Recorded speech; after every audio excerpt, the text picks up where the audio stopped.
Hi, guys. Welcome back to Our Non-Toxic Podcast. I'm Hannah.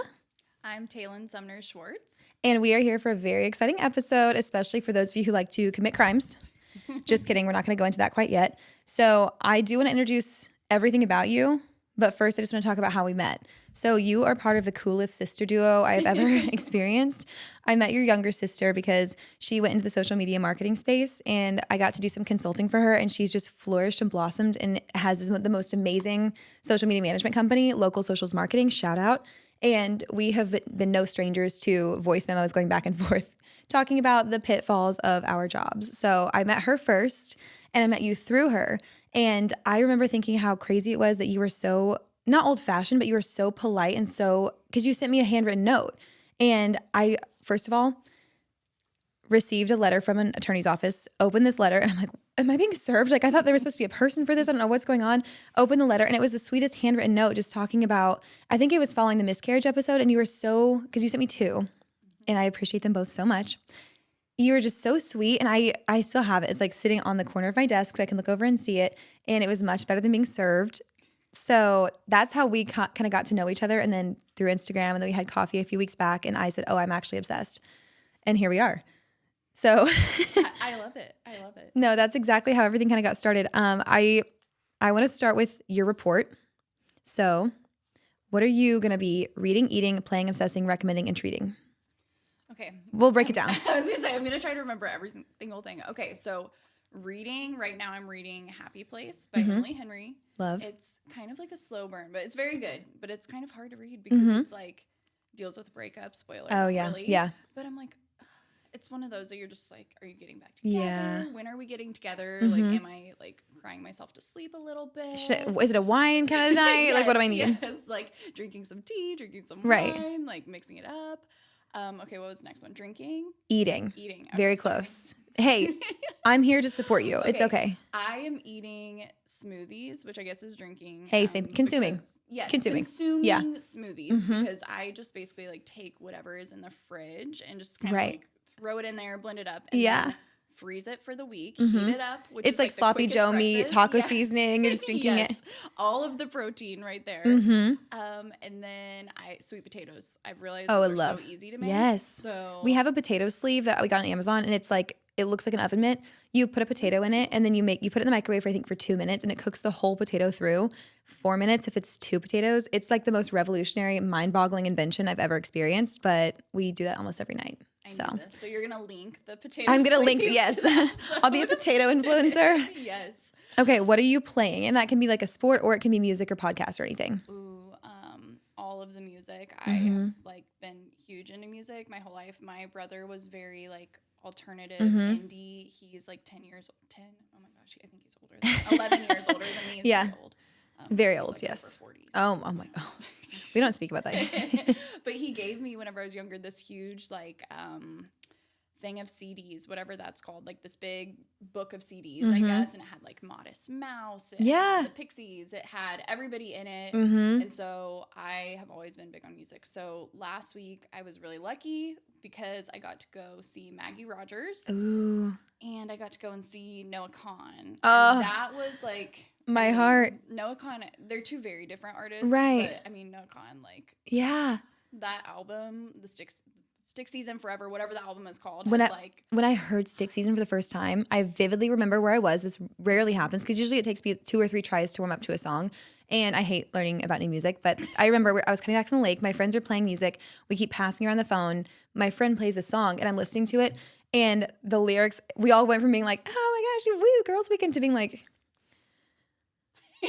yes, like, I go cry in the basement? It's like now? it somehow just, even all of us being in happy relationships, like it takes you back to like your first heartbreak, and all of us are like, oh my goodness, like why did you have to come for me? I'm trying to have a good weekend. Yeah. But it's so beautiful, and his lyricism is so pretty, and his voice, like, yes, it's so amazing. good. And he, at his show, it was like an insane experience because it was at, it used to be like Children's Mercy. It's been so many different things, but now I think it's like the Azura Amphitheater or something. And we basically had to walk like almost 2 miles to get in because the traffic Hope you was had so comfortable backed up. footwear. We had drinks, so it That was like is the same thing. Same thing. And then we get in. Well, then whenever the show ends, because we thought this was like a 5,000 person venue. Right. Lo and behold, it's like a 20,000, and it was sold out, and we had Right. seats. It was just like, so Yeah. then we're trying to leave, and there's no Uber connection, and we thought we're being so safe, we're not going to drive, you know. No, like there was no Uber connection. So we are literally scouring the parking lot for safe looking females to be like, hey, can we please hop in your car? So we literally found someone who was like actually an MSU journalism student. Do not remember her name, but if shout out to you, hopefully. Yes, like, bless you. I owe you my life. Yeah. I have her Venmo somewhere because I was like, please give me your Venmo. And she was like, well, I am a poor college student, so okay. If you insist, I'm like, I insist. You said, I'm an attorney. Allow me. Yes, I was like, please let me Venmo you. So we ended up like hopping in the car with her and her 13-year-old sister. Aww. And I was like, bless you. They dropped us off at a Whataburger. We Ubered from That's there. so sweet. I love women. Yeah, That's so sweet. It was amazing. It was so good. But during the show, he was like, yeah, I'm going to make this look like my mom's living room. And then he goes, but I can't fit all the generational trauma in here. Right. And I was like, damn. Yeah. You said he nailed that one. Yeah. And Carly's like, do you think he still like talks to his family? I'm like, it doesn't sound like it. I don't know. Right. I don't know. If he does, it might be a little awkward. Yeah. But maybe they just don't. Maybe they support his career from afar and they don't like hear all the footnotes that he throws in. Yeah, like maybe it's a far away situation. Or Right. they just weren't at that show. I don't know. I think there was a lot of. They're at the back. I think they're just like, good job. Yes, they're, like, good job, holding baby. up signs. We love you. Yes. So that is what I'm listening to right now, like nonstop. But I love music. So. I love that. Well, I could ask a million questions, but I do have a million more. Yes. What are you obsessing over? Anything? Anyone? Any like? It can be literally anything. A workout. It can be a TikTok or. I am obsessing over the book that I was telling you about before we started. Yes. It's called The Way of Integrity by Martha Beck. That book, like, I'm sure I'll reference it like a million times. Right. But that's also going to be like what I'm recommending. Absolutely. Because it's Oh yeah, you're nailing it already. See. Okay. So obsessing and recommending. What are you treating yourself to? It's gonna be Urban Grounds for me today. Yes. I'm like actually Urban Grounds Yes. because of Hannah. Because yes, like if I'm Urban Grounds, run me my check. Come on. Yes. I literally did. What did I get? They had some like ubi thing the other day and I got it as a matcha. Oh, like, yeah. that just sounds so good. And Everything it was there is so amazing. good. Yeah. So, I mean, really like all the coffee because that's like the best way to talk to people and meet people. It's a social event. It's like a treat. It's something to look forward to. I was talking to my mom on the way here because she had tried my, that's the banana bread latte for the record. This is the Monstera with brown sugar cold foam. But I had tried the banana bread latte last week and my mom sipped it and she doesn't like fruit things in her coffee. And she actually enjoyed it. And I was talking and I do love it. But I also think that if I didn't, I wouldn't know because I just love coffee. And I think I've conditioned myself this, like now that if I have a coffee in my hand, the dopamine just goes in my body. You like already feel good. Yes. Like the rush already happens. It's more symbolic. I do like to imbibe the coffee itself, but it's more of just like, I get it and I respond accordingly. I'm like Pavlov and the dog. And this is my bell right here. Yes. So I'm going to backtrack away from you because we started to talk before this and everything you were saying is just so funny and so good that no pressure, repeat all of it.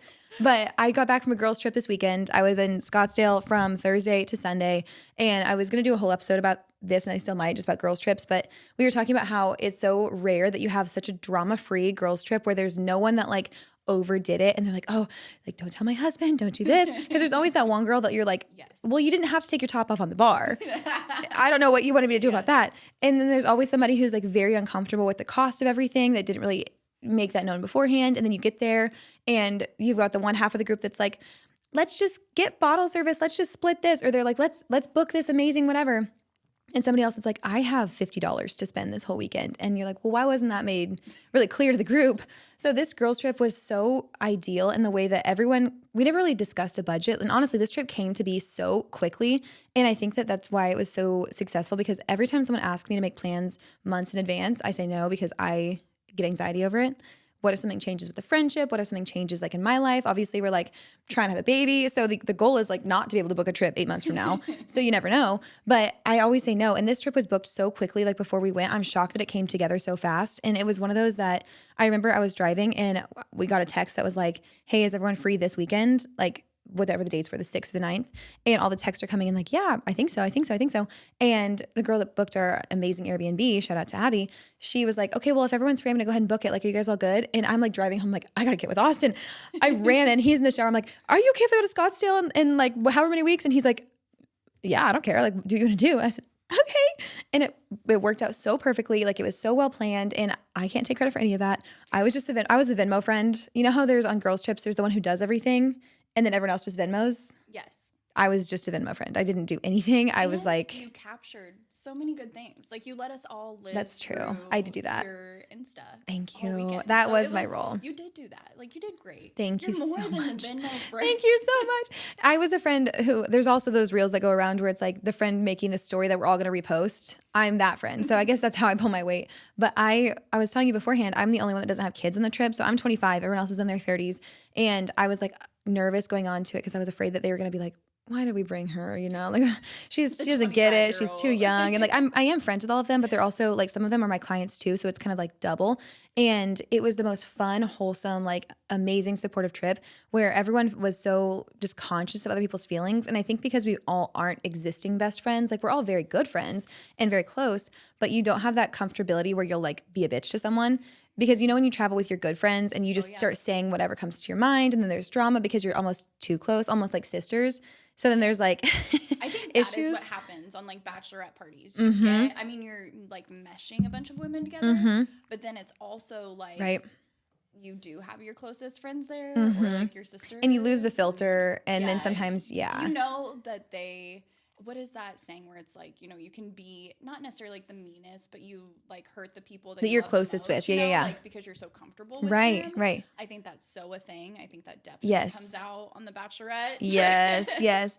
No, and I've never been on any that are like super crazy. I've been pretty like fortunate to have friends that like we didn't lose anybody. We didn't have any hangover-esque situations. We've lost windshields. We've like we've had other issues that have come up. I've lost my ID. I lost my ID on my Bachelorette party, and like I'm like, how am I supposed to get home? I lost it the night before we were supposed to fly out. And then the Uber driver ended up bringing it back to our hotel because it had just fallen out of my purse. Because, of course, my purse had one ID, one lip gloss. I don't even think I brought my card with me. The essentials, that's it. And I was like, I guess I'm going to have to be stuck in Florida. You guys go home without me. Like, what am I supposed to do? So this one was just such a great trip because everyone had a good time. And it was so... it was like the perfect balance of we had relaxation by the pool. We did a bunch of activities. It felt honestly like summer camp. We were like Pilates at this time, hiking at this time, picnic at this time. And we had such a fun time actually going out because we stayed at the house every night except for one. And we went out to like one of those nicer restaurants where they have like just the girls like dancing with their fire and like the flaming shots and everything. And it was just the best because everyone was so cavalier, but also everyone was the kind of friend that takes initiative to Venmo. So we were just doing this too. For my bachelorette party, we just all paid for stuff and we're like, we'll settle up at the end in the airport. We get to the airport, the AC is out for one. And we went through all of security, and then we had to go back out through our gate because they changed our terminal and it was to the other side of the airport. So we had to go back through security. They made everyone dump their waters, dump their food that they had just paid for. So everyone was like furious. And we get to the terminal, and my bachelorette party and I were all like, okay, so what did you guys pay for? So we're all saying our things, and we're trying to like somehow do the bookkeeping right there on our phones in the middle of the terminal. There's birds flying around inside like there always are when you're mad. Where are you? This is in Florida. This is in St. Petersburg. That makes it not any better. Florida's a lawless wasteland. It's a swamp. It's sticky. It was so sticky. So we're all like, perspiring. It's not good. And someone's like, oh, I spent $61 for the Uber. And someone's saying, oh, I spent this for that. And then I'm like, I got charged for this parking fee on the credit card. So we're all going back and forth trying to like deduct from everyone's thing and not just do it. We ended up giving up and we're like, let's just go transaction by transaction and Venmo each other, even if it's the same money, going back and forth, because that's the easiest way to do it. Is that what happened on yours? Oh gosh. I'm not going to say that you can, friendships were not lost over the Venmo, but like, you're a little hungover. Oh yeah. We hit up the In-N-Out, which was a great decision, like right before dehydrated. the flight. All I can say is like friend your math teachers. Yeah. Like somehow I have 2 math teacher friends now. Crazy. I have none. I should acquire one, I guess. You do, because you go shopping with them and they know the percentage off. Like they don't have their calculator out. Oh, I do that because I'm a shopping addict. Yeah. See, I'm like I'm tagging them along. Like, hey, what am I gonna pay here? Yeah. Like, but okay, I do the most remedial math. Like I'll see like, oh, it's 30% off. Okay, so 20% would be this, and then what's like half of 20%, and then add that on. It's like the most. See, if it's 50%, I'm there. Like, I got that right there. Anything outside of 50%, it's probably, and like, my friend Carly, who, God bless Carly Brock, like she's the one who really like took control of the whole situation for my bachelorette. But she'll be like trying to teach me in the store when I don't need to be taught at this point. Just do it for me. Do I want to buy this? Is it on sale enough that I feel good? Right. Because I need to feel good about buying it. Like no remorse. The sale, I need it to be on sale. I need it to be X amount off. I need to feel like I'm really getting won a something. Win. Yes. Like this is my big win for the day. 1,000%. But yeah, so my bachelorette, like I think a lot of it went on my card, went on my mom's card, which also if you are ever like hurting for money in the future, just say you're going on a bachelorette trip. Oh, yeah. Put your Venmo out there. Yep. I think that people Venmo'd me over $500. Same with mine. Like, what? We did that. We did the bracelets and we were wearing them around and we honestly thought we were going to make so much money at the resort. We didn't. It was all girls like from home. It was all like the sweetest girls. Loves a bachelorette trip. They love to see it. It was so sweet. Yes, it was amazing. I was like, so I was just buying the drinks for everybody. So I'm like, I don't care about that because I do think like, hot take, I do think that if you are getting all this money for your bachelorette, you share it. You need to like make sure everybody has a good time. But that's kind of how I would say that's kind of how I was raised a little bit too. Like my dad is always one that's just like, you know, we're gonna spend now, ask later. Right. Don't ever ask. Like, maybe don't. Love that. So we had it like. She basically created like an Excel spreadsheet on her notes app somehow. Oh my gosh. Charting it out. Sends Brilliant. everybody their totals. Well, I think, okay, this is great. I had to do no math. That's the way to do it. People do not love like getting told what they owe and who they owe it to. It gets a little testy. Yeah, so that part. And it's always more than you expect because you're like, oh, I've spent probably like $70 this weekend. You get to the end and it's like, okay, Venmo her 70, her 400, her this. And you're like, what do we spend it on? Because you just get so, you're like, oh yeah, you're not taking your physical card out, so you don't think you spent anything. So I don't think I swiped my card once this weekend because it was all on someone else's. Because in Scottsdale, they don't really split up for big parties. It's all has to be on one. But this was a different kind of group. Europe too. Oh, really? Yeah, they're not splitting your checks. Like you figure it out. Yeah. That's y'all's problem. Yeah, trust your Venmo. Trust your Venmo. Well, this one was different because in the past, everyone's kind of like, I guess I'll put my card down. This time, everyone's like, I want the points, like elbowing each other, like wanting to put it on their credit card so you can get all the stuff. And one of them was like, oh, I got like the small transaction. Like I wanted the big one so I can get all the points. So it was just funny how whenever you grow up, like your view on all those things change because everybody wants to get the credit card points. And it was just such a like different experience. And I've had so many girls trips like that were great as well. This one was just surprisingly like no drama, no issues, no conflict. Everyone went their own ways, did their own things. But it's just funny that you and I had the same experience with like Venmo can tear your friendships apart. Like the girls trip can make it out of the group chat, but the group chat might not make it out of the girls trip. No, I think that's 100%. I think that you have to do an episode of like a guide to like if you're going to take a girls trip, like have these discussions beforehand. I should. That's a good idea. These things because it's like you you see is like, okay, let's be real. Like we're all going to research on Instagram or if you're my sister, you're going to like look up every TikTok of the place. Yeah, I'm going to get on Yelp. She's going to tell me that Yelp is for old people, which I do not agree with. It's educational. It is. Yeah. And I'm like, this is it's never led me wrong. Like, but I think the same thing. Like whenever I see other girls going on a girls trip, I'm like, so who booked it? How'd you guys pay for it? Was it expensive? Did you get a discount? Like, how'd you guys do all these things? I don't just want like this Instagram stories. I want all of it broken down. So maybe I'll do an episode on that and like what worked out and what didn't. And I think also like stages of life. Like I think this season of life is like the perfect season of life to take a girls trip because like, you know, we're not broke anymore. Yeah, like you're not broke anymore. Yeah. And like kids, I mean, I don't have kids. You don't have kids yet. Right, like, right. And so I mean, but yes, people have kids. So I don't know what that looks like. Yes, it does. It changes. That, yeah. I mean, like in budgeting and things like that. But yeah, I think like this stage of life where you can like swipe that credit card, know it's going to be there. You're just like, it's all fine. Everything's fine. It's play money. It's pretend. Yes. Okay, I could go on and on, but we're going to get into all of this. So let's just start with a little bit. Tell me about who you are, where you're from, and what you do now. And then we're going to unpack every single bit of it. Yay. Sounds like therapy. Love it. Yes, I'll send you an invoice. Yes. Yeah.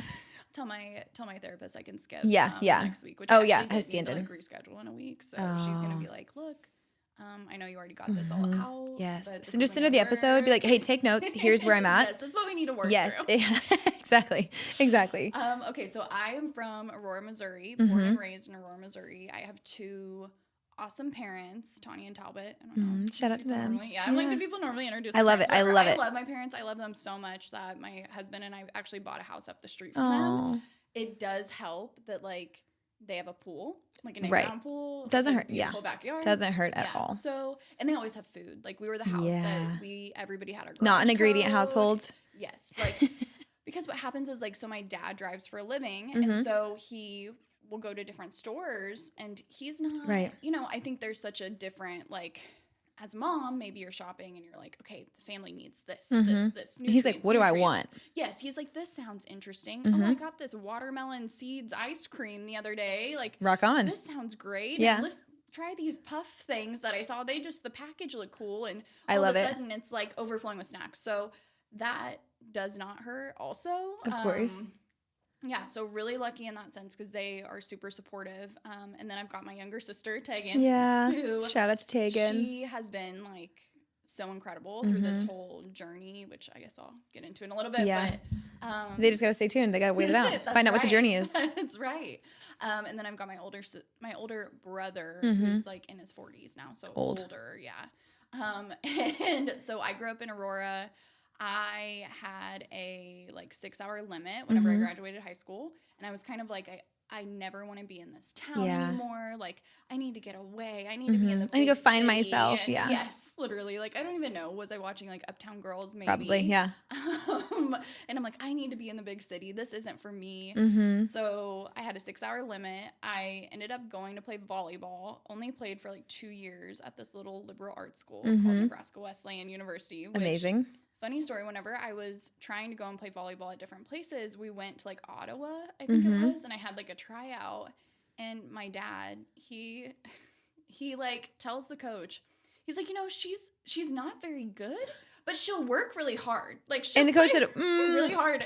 You know, we're really looking for talent. Yes. I'm just sitting there like, what a sales pitch. Is this how? Is this what we're doing? So thankfully, I'm picturing your dad being like the mom in another Cinderella story, like, you're not very pretty and you're not very bright. Yes, but then like tack on something like kind of nice at the right. end. Like, you're not very pretty, you're not very but bright. You try hard. Yeah, but you'll try. You put a lot of effort in, and one day maybe, like, maybe not. The equivalent of like, she's got a great personality. Yes. Right. Yes. And you're over there like, hi, coach. Yeah, I'm like, put me in. Yeah. Who want me? So we do that. Nebraska Wesleyan it was like a D3 school, so they only do academic scholarships, lucky for me. So you got it like that. Yeah. It was like I actually did do okay in school. So go out there, don't know anyone, but thank God for volleyball, because then that's how I like met a lot of people. Right. Then I quit, but then kept all my friends. So like really who was the winner? Also our obviously, coach, yeah. She was top 5 like worst people on the planet. Sorry, like I've heard so many of those stories. Yeah, she did this thing with her eyes where she was always watching you, like no matter like where one of those you paintings. Were, yes, like, yeah. She always could see you, and I think that's something to look out for in a person. Yeah, could be a sign of a curse. Could be a sign of a possession. Yes. You know, I've heard so many stories. Even this weekend, a couple of the girls were like college basketball players, and they were talking about their experiences with coaches.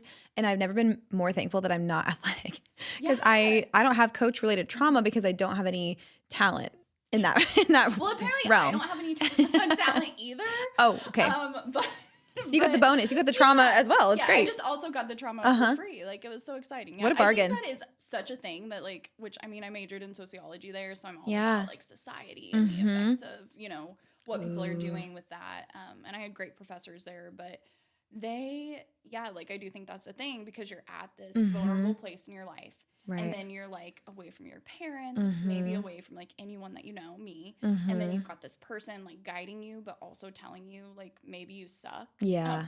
Yeah. Have you considered that you suck? Rules. Yeah. Yeah. So that's horrible. Graduated from there in like December of 16, I think. And then I took a year off, which I don't really remember how I like made that decision. I just knew it was the right decision, which was like not popular, because my mom was very like, you better not get an A-. Why'd you get an A-? So for felt, me to like, felt that. Yeah. So for me to not like be in school at all. Yeah. And I mean, it wasn't that I wasn't working. It was just like for me to not be in school, that really wasn't like. Yeah.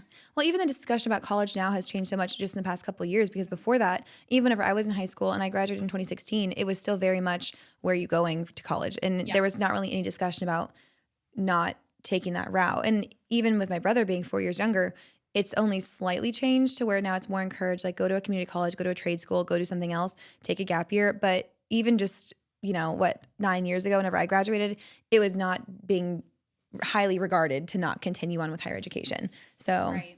Well, and I think just, like it's not for everyone. I think it probably was for me. And I think she probably knew that, which is why she was so aggressive, but also like both of my parents grew up without having like anything, and I grew up like watching them work so hard so I know that it was one of those things, which I think we talked about this coffee, where it's like they just want the best for you all the time, but I think sometimes that it makes it hard for you to like figure out what you need to do. Right. So it was good for me to like have that year, but I don't remember why. I don't know. It just happened like that. So then I end up working at Wampler and Pastanisi, a criminal defense firm here in Springfield. I am there for, I was there for 9 years. Wow. And what was your role when you started out?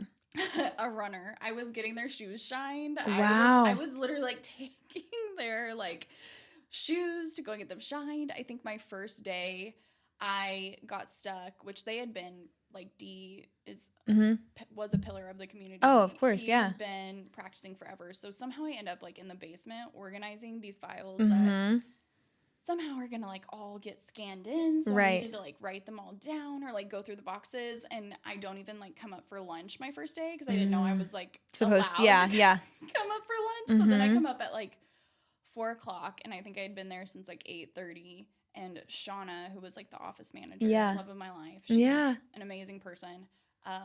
She was like, "Did you not eat lunch? Did you not eat? Did no one tell you that you could, like, and said, go no, and eat lunch?" No, and she was like, "Oh my gosh." So then she made it a point. Like I never ate lunch by myself. Between her and Sandy Ellis, who is still around, I love that, love of my life. They like made a point to take me under their wing, and they like always made sure that I ate with them. So I went, started there. Was a runner, picking up Discovery. I didn't know how to write a check. Like I did not know how to write a check. Whenever you used to like go and pick up Discovery, you would have to, which is like the police reports, things like that, videos. You'd have to go to the police station to pick it up. You had to bring like a physical check, make the check out because you didn't always know the amount. And I just remember standing in front of the Discovery clerk, being like, the police officer, be like, they didn't cover this in my training. I'm like, this wasn't like. The training was kind of like non-existent. So could you maybe, like, do you want to write this out? And they're just like, staring at me like this dumb blonde. Yeah, like, okay. It's fine. But got through it. Did apply for law school. My dad is the best guy ever. But I applied for law school like towards the fall of 17, I want to say. And we all would eat lunch in the office, like in the library conference room. And so to apply for law school, you like have to take the LSAT, which is a miserable, stupid test. It's like the standardized testing. I only know about that because of Suits. And can you give me like a couple, like what is the LSAT like? Is it all short answer? Is it multiple choice? Is it an oral exam? It's like, so there's no oral. There is like a writing component to it, but I don't think they like really care about that. You just have to do it. Should. Yeah. They don't. It's like reading comprehension. Think like map testing, like that sort of like ridiculous standardized like testing. Trick questions. Yes. Like is it situational? Like they'll give you a block of text and then you have to figure out like basically how to approach it legally. Like that, but it's not, there's like no legal aspect to it. Like really? It's literally just seeing like, do you have these skills? So people like won't study; they'll just go in and take it. I could never. Really? Like, yeah. I think before I took it, I decided I needed to learn like in everything. person. Yeah. Oh yeah. And I was like, I can't learn online. I don't know how to learn online. Like obviously pre-COVID and everything. So I was literally like getting up. I was living with my parents in Aurora, I think, and I would drive up to work at like 8:00 in the morning from Aurora, so like 45 minutes. Then at like 2 or 3, I would drive down to Fayetteville because U of A had a course. So I would sit in that course, get home at like 10:00 at night, and then do it like all the just rest to be of the week prepared. for a Yeah. couple of months. Yeah. So obviously the LSAT was not my friend, but it's got like reading comprehension, logic games. Like I don't really think that there's like a way to prepare for it. Yeah. It's almost just like your brain either works that way or it doesn't. Right. But it has nothing, in my opinion, like, which is coming from someone that did not do well in the LSAT. You passed it, obviously. Yeah. Like, and it's all like the scoring, kind of like the ACT. That's probably a better example. Yes, because I only have experience with that, and I've always been a better test taker than student. Like my grades probably could have been higher. I had good grades, but like my testing was always so easy for me because I have a good memory, and I just am like this. My brain works in the way to reason with questions. So when I went to online college, that was heavily like favoring testing. I excelled there because I can like remember, retain, reason basically. But if it was short, if it was a like classroom situation, I can't focus long enough. I can't do the worksheet type of education. It doesn't ever bode well for me. So I know some people can be completely brilliant and just tank tests. Like their brain just doesn't work that way. And sometimes maybe it's the attention span. But I know the ACT was such a hot button thing because they said it doesn't really reflect what you know. It's how well you take a test. And even in the prep courses they give to you, then it's all about how to rule out or how to read the way the question was written. It's never about how to actually solve the issue. So there's that whole discourse about like, well, is this actually the best way to measure people's intelligence and their propensity for college if it's just how good of a test taker they are? So it's interesting that is also the case with the LSAT and this whole profession. And test taking, like law school favors test taking, Right. Because your whole grade is based on one test at the end of the year. Like you don't have a bunch of like I am a good student because I did not have the option to not be a good student. Right. Like, my mom would have lost it. Right, so right. There was no like, oh, you're not going to do your homework tonight. No, like we did not get to watch TV on school nights. Oh yeah. Ever. Like even now, whenever I watch TV on like a school night, you get a reaction to it. Yes. I'm like, oh my gosh, this is Something the coolest thing ever. Right. 29 now. I'm sure there's like an issue to unpack that's deeper there, like relating to your output. Yeah. For therapy. I'm gonna come back to that one. But no, that makes it like I was similar to that. Like my parents, I wasn't a huge like TV kid growing up. Because I was nerdy and I read a lot. But I remember that same thing, like if we would go over report cards and it's like, what's going on in this class? Like, why do you have a 90? What do you have this? And I know it was out of love, but then you do get that complex as you get older where you're like, anything less than perfection is not okay. I remember I got my first B in, I think it was college algebra, and I was devastated, cried, like just couldn't handle it. And math never clicked as well for me as the other subjects did. And at the end of the day, an 88 is not that bad. Like I had like a 3.9 GPA, devastated. Like it wrecked. And I'm like, that I probably could have coped better with, but on the one hand. But you don't know how because you're like, I think that's what like leads into perfectionism and stuff. Yes. Because you're like, I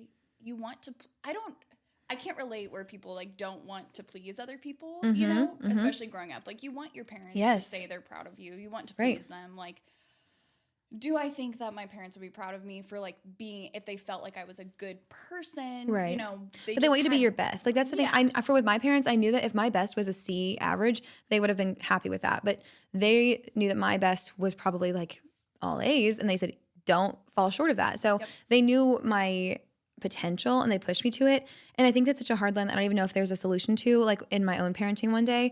How do you push your kids to be the best and teach them that your best is the only acceptable amount of effort, but then also making it known that like perfection isn't always the goal. Right. So like your best might not be perfection. Your best might be average or subpar or just proficient or whatever else. But as long as you're giving it whatever your best is in that moment or at that time in your life, then that's acceptable and that's good. So perfectionism is an unfortunate result of that because I think that you and I would both say, like, I'm glad I was pushed. I'm glad I was pushed to like want to be the best. And like the work ethic that comes from that is great. But then you look at maybe some of the unfortunate byproducts where like you're crippled by this need to always have something that's top tier. Right. It's a little bit difficult. So, and there's this book, there's the 4 Agreements. Have you heard of that book? I have, but I haven't read it. Okay. So I have been like slowly reading it for like a year or two maybe, but like one of the components of it, because it's like about these 4 agreements where it's like if you just live by these 4 principles, like you will be fine forever. Like you'll be I'd love to be fine forever. Stable. Yeah, I mean, hit me with them. I want to be fine forever. Yeah, but one of them's like, I did my best today. Like if you are always doing the best that you can possibly do and like being your the best version of yourself, right, then you're going to be fine. Like, and that looks different every day. Yeah. I think I saw a graphic on Instagram, like one of those cute little text posts that people love to share. And it was like your best one day, and it's exponentially like higher, and your best one day is this. So your best is not linear. It's not the same thing every single day. And if the best you can do is about 20%, 2%, whatever, that's fine. But on the days that your best is 100, then give 100. So I think that that's a really good way to look at it, is did you do your best today, not just did you do the best today? Yeah, I think that could totally be like a taught. I mean, no one teaches you how to parent, and I think my parents did an incredible job, obviously. Because, like, yeah.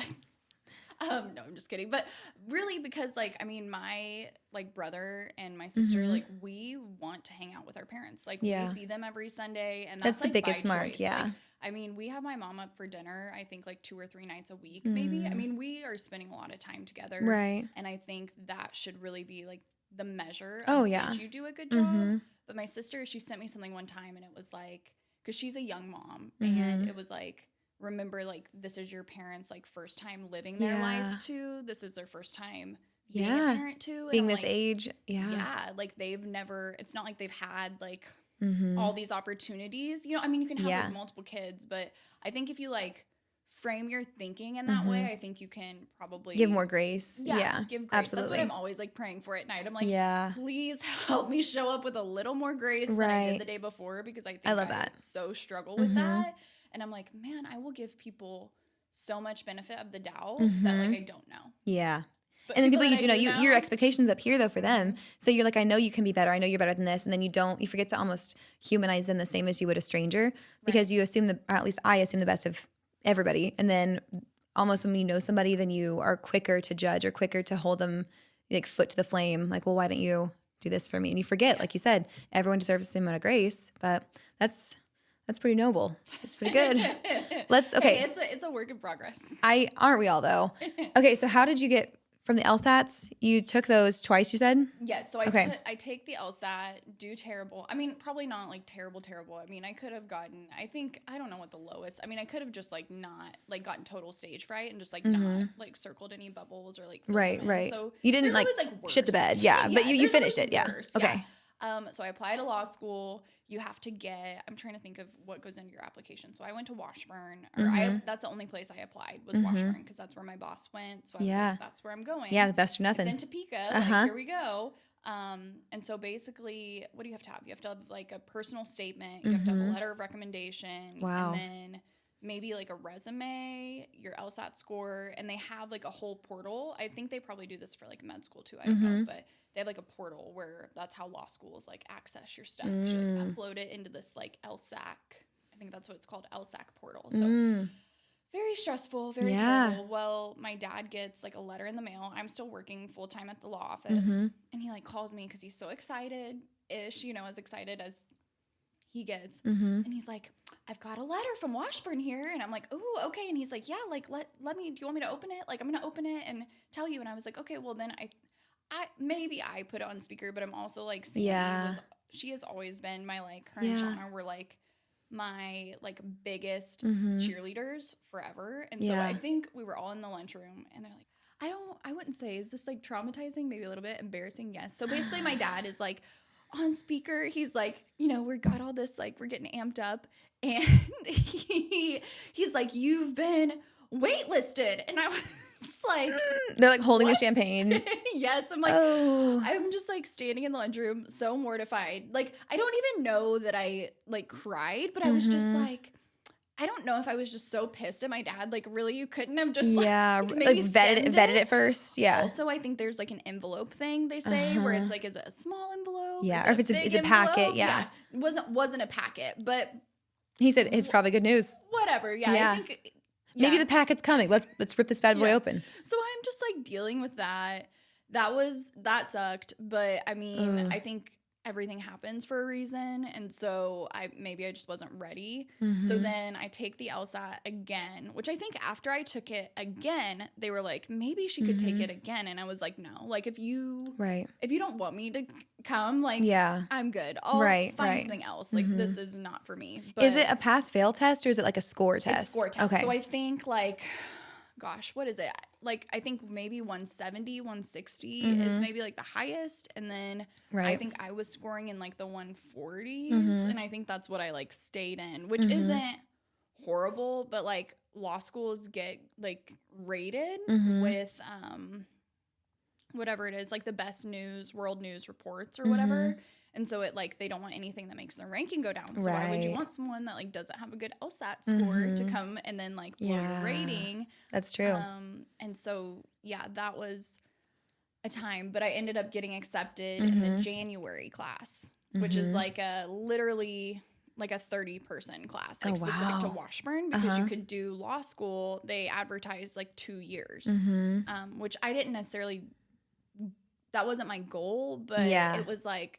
That was perfect for me to like end up in that situation because it was so much smaller than having a class of like 100 or something. Because you're basically like taking all your courses with these people. Like these are your people. They call it like the J section. And those are like my friends for life. Like, I love that. I mean, I think it's been fun because like I went to Nebraska, Lincoln, Nebraska. I went to Topeka, Kansas. And like I feel like I've just been like grabbing friends from the Midwest. You're coming like, with me. You're coming with me. Yeah. I love that. Okay, who wants to move to Aurora, Springfield? And they're like, oh, you lost me there. Sorry. Like, I won't see you there. But, no. So but I love it for really, you. Yeah, I've been really fortunate to like get a lot of different perspectives and friendships. And I think like I got married last year. Congratulations. Our anniversary is like literally, I think, Monday. Congratulations in advance. That's just a reminder for my husband, so he knows. Like, get her flowers. Get her something nice. Yeah. You have a wish list anywhere? A wish list? Any jewelers you wanna drop? No, I do. Probably on Instagram. I need to add him and make one. That's a great idea. Like a hint, drop it. Yeah. Like let me. I'm out here doing the Lord's work. Absolutely. That's right. Note to self: like create a collaboration board. Yeah, that's actually a good note for all of us. Just go ahead and make a little wish list for your husband, and we'll drop it. I'll send it to him if you want me to. Let me know. I'll just make sure they have all the resources. Yeah, communication is key. Like absolutely. They can't give you what they don't know. Exactly. Make that list on Amazon. Link your own storefront. Make commission off of yourself. Yes, it's great. Okay, so so basically, but they all showed up at our wedding. Like we got married out in Breckenridge, Colorado, which is not an easy place to get to. And I did not want like my sister did a big wedding down in the atrium. I just that was never. I'm like, great, you did that. That's awesome. Now I don't have to. Yes. But they all showed up, like people from all over the place. I like love that. Nebraska, Chicago, Arizona, like Kansas. I mean, we had, and it was that's such a testament to how much they love you, though. I love that. It just like in feeling so much love in that setting, it was like the best thing ever. But yeah, so law school had like a big, obviously impact on you. What was law school like? How is it different from how like the media portrays it? Are you pulling all nighters? Are you like, what was it like? Law school is so I feel like the way it's portrayed, it's very much like you're in the library all the time. You're like, your professors are ego tripping and they're mean and you're studying all the time and it's caffeine and Adderall and it's this and that. Like, what is the reality of it? Does it prepare you to practice law? No, but I think that it gives you like the tools because you're not learning how to go and be an attorney. You're learning basically like the backstory of law and like about cases, but like unless it's like a Supreme Court case, like I'm not practicing in Kansas, it's not going to be applicable. So you want to do like as much real life stuff as you can there because they're not, and Washburn's really good about that. But so there's something called the Socratic method. I literally had to like think about that last night because I was like, what is this called? I've been out of it for so long. But basically what you're expected to do is like it's a bunch of reading, bunch of writing, but you're expected to like read all of these cases every day before you go to class.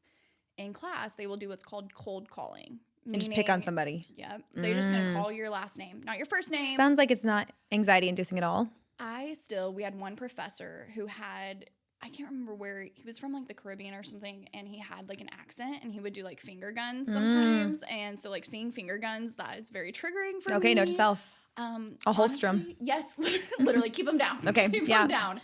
Unloaded. And so he would also be just like being like, Miss Sumners, like what's the answer to this? You know, and you're like, gosh, I wish that I could just be like not here. Yeah, it's so you're in a room of like 200 people. Maybe you have to like sometimes they make you stand up to answer the question. I don't even like standing up to introduce myself at like a lunch meeting. Right. So you're like stage fright, like forget it. You don't want to be in the courtroom. It probably does help though, no, in that situation. Because guess what? In practice, like a judge is going to say, well, Miss Sumners, like think on the fly. Schwartz, like what's the answer? What does this mean? You know, what's the meaning of this case? And so I think in that way, I don't feel like, like it, for example, I'll use like Legally Blonde. It makes it seem like, oh, you have this option to like raise your hand. Well, if you do that, you're a gunner. You're called a gunner. Oh, nobody like likes a try hard almost. Yeah. Like a try hard. Like chill out almost. Okay. Nobody likes that. Which is funny because obviously if you're wanting to be an attorney, you're ambitious and you want, like, it's funny that there's a line between, well, you're here. Obviously, you're pursuing something, and then don't try too hard for it. The personalities of law school are like probably the worst, and like it probably prepares you for the profession. And not every lawyer is bad, just like not every doctor is bad, but like there's definitely a stigma, and it comes from something, right? And like everybody is intelligent, like everybody has worked hard to be there, like most people. But sometimes like interacting with people whose egos cannot fit in the door, you can only take so much. So like that part of law school, and then the grading, like it's graded on a curve. So there's only like 1 or 2 A's to go out. Oh, wow. Well, imagine that from this like little Midwestern girl over here from a high school of like a class of 100 down in Aurora, who it's like, well, you may not get an A because there's only so many.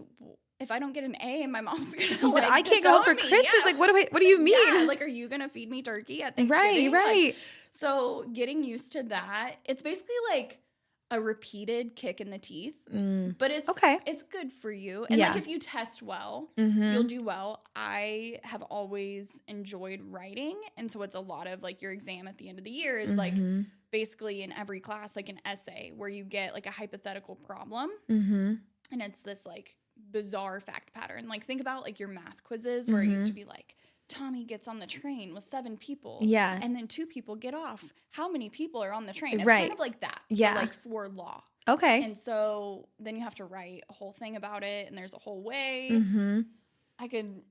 Law school is, I think it's important where you go. I think that Washburn does a really good job of like inclusivity and getting people involved. I started the criminal justice, like, what do they call it? Society. They have all these different societies there, like clubs. Yeah. They make it sound so bougie.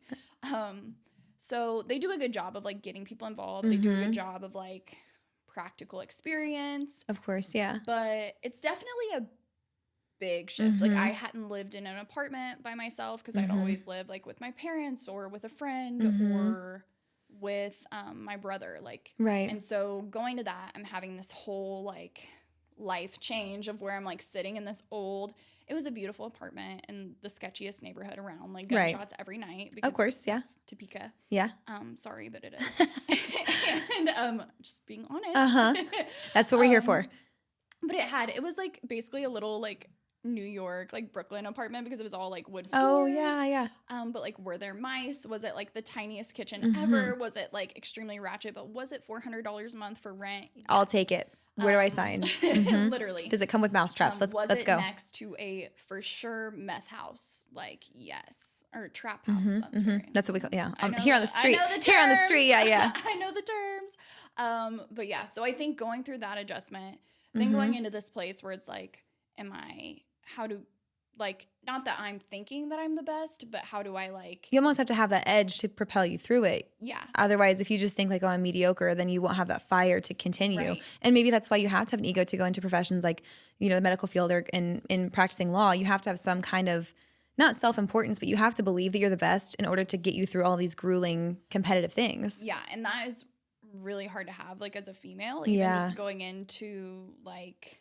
the practice of law, because your nature is to be accommodating and nurturing, and like as a whole, I think we just tend to be more like how can I be people pleasing, or how can I be palatable, and in an industry and just in corporate environment where you have to stand out and you have to be aggressive, it's really difficult to marry kind of how you're taught to be by society and how you need to be for your career, I would imagine. Right. And there's not enough like representation, or I think sometimes what is like the people that are representing it seem, which may not be true at all, but like we were talking before, like I assume that people are much older and wiser than me. I assume they would want nothing to do with me and that I will bother them if I even say hello. Right. which is like a personal thing, you know, I don't know where that comes from, but it's just the assumption right. that I make. And so then it's like, okay, whenever I try to be like incredibly open and vulnerable. And like, that's why I am willing to be like, yep, I got waitlisted. Yep. Which is, it's amazing. I sucked at volleyball.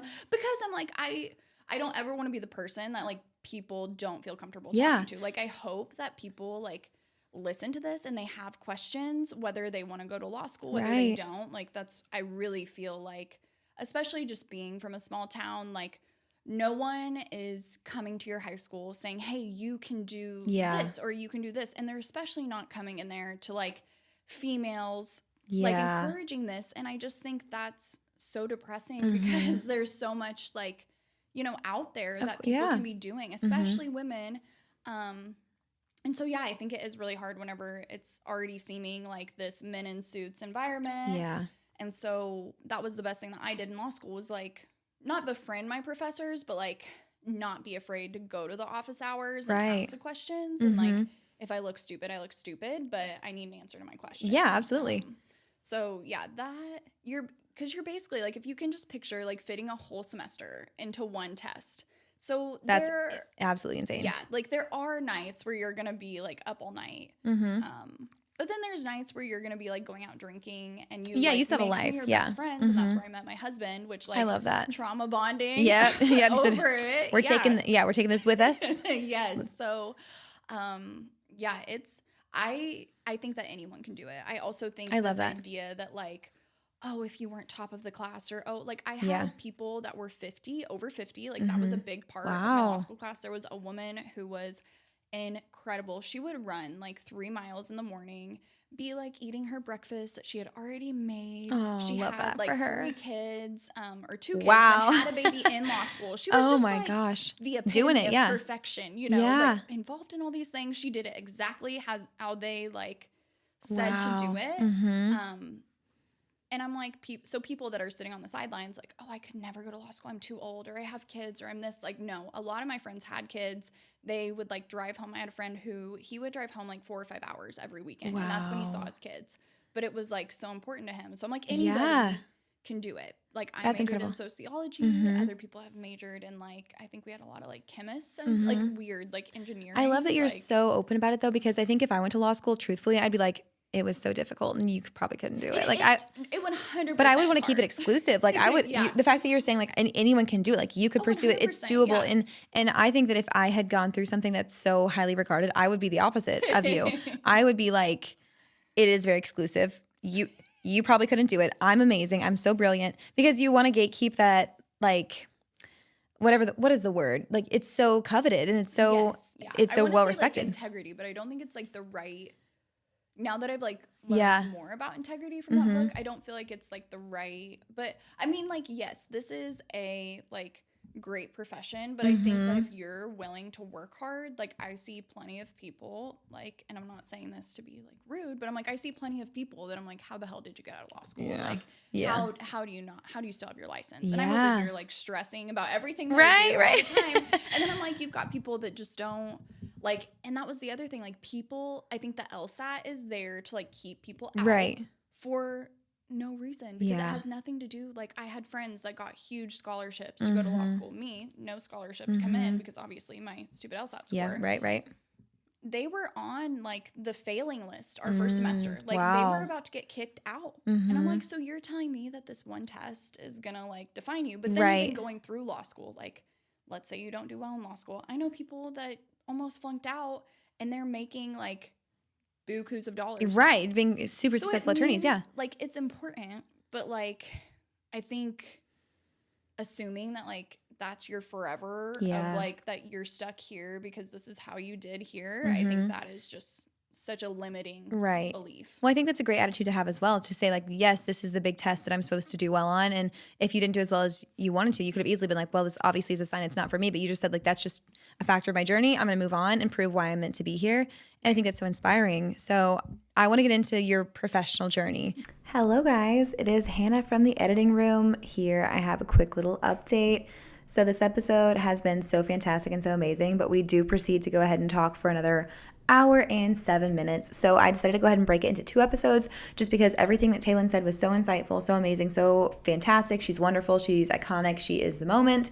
So I wanted to make sure that everything that she says gets its own time to shine. So I hope you've enjoyed this episode. If you're staying to the very, very end and you're looking for more, fear not. She will have the rest of her episode, a whole other hour of all of these super fun legal things next week. Stay tuned. Thank you so much for listening. I love you guys so, so much. And I appreciate all of you tuning in week after week. I hope you have a wonderful week. Treat yourself on Friday. Have all mountains, no valleys. Love you so much. Bye.